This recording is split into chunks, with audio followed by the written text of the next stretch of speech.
Частина 2.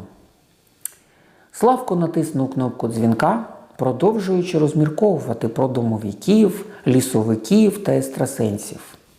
Але розмірковував він недовго. Двері відчинилися. На порозі стояв велетенський волохатий чолов'яга. Ну, добрий день, громадянине Притикін. Дільничий інспектор, старший лейтенант Жеребьонкін В'ячеслав Всеволодович. Ну? Ми й надалі будемо стояти на порозі й нукати. Славко раптом розвеселився. Та я ж міліцію наче не викликав. От як. Тобто по-доброму громадянин Притикін не бажає. Отже, спокійне життя громадянину Притикіну набридло. Нудно бурмотів Славко, повільно дістаючи мобільний телефон. Алло, пані Арабелло? Пані Арабелла була неминучим кошмаром цього району. Вона була феміністкою. Точніше, вона була войовничою феміністкою. А коли вже геть по правді казати, далеко за межами войовничого фемінізму. Якщо десь хтось ображав жінку, або Арабелла думала, що ображає, цьому нещасному бідоласі простіше було б зникнути з лиця землі, бо Арабелла миттєво перетворювала його життя у пекельне пекло і страхітливе страхіття. «Це свавілля!» – заголосив Притикін. «Товаришу дільничий, ласкаво просимо, заходьте, чайку поп'ємо». І Слава зайшов. «А ви собі що думали? Що я жартувати до вас прийшов?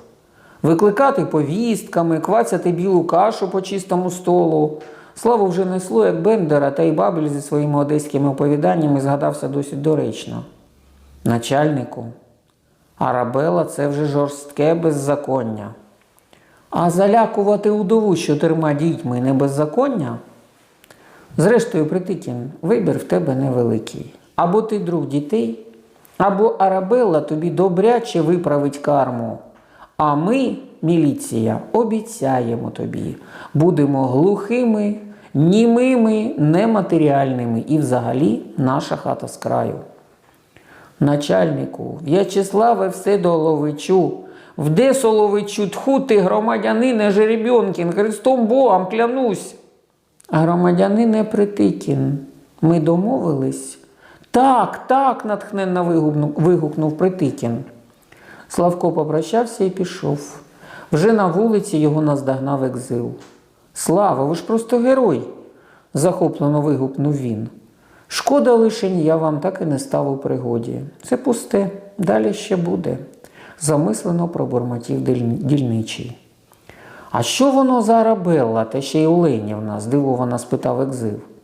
«О, це абсолютно унікальна жіночка. Відстоює жіночі права будь-де, будь-коли, влаштовує акції протесту або захисту, скандали, флешмоби. Журналісти її обожнюють. Ще пак, пані Гвалт. Але при цьому реально багатьом допомагає. А звідки ви її знаєте?» «А я її не знаю». «Ой, як гарно. То ви його взяли на понт?» «Екзиле, ви сиділи?» «Ні, на щастя». А ось ми й дісталися. Слава з Екзилом увійшли у під'їзд. Потрібна квартира була відразу ж на першому поверсі. Слава довгенько дзвонив. Екзил чомусь не поспішав проходити крізь ці двері.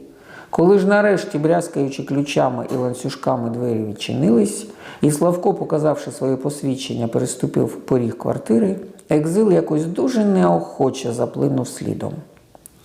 «На що скаржитесь, Галантино Олімпіївно?» «На пекло, В'ячеславе Всеволодовичу. Громадянка Шнир, я регулярно отримую скарги на вас від мешканців під'їзду. Вони ж самі всі мене зживають зі світу та ще й скарги строчать. У понеділок ви вилили на дітей помиї. Але ж ті діти волали під моїми вікнами.